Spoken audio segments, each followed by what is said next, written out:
welcome to Piko Tutorials.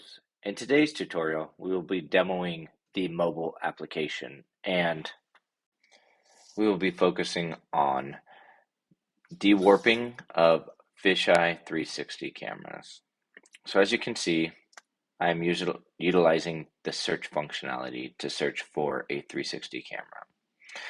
I get into the 360 camera and you can choose a date by the bottom left-hand corner, choosing the calendar icon. You can zoom in and scroll over to the exact date and time you're looking for on the particular image.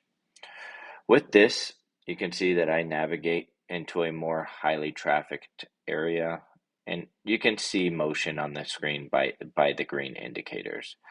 So I'm searching and I'm looking for a specific date and time.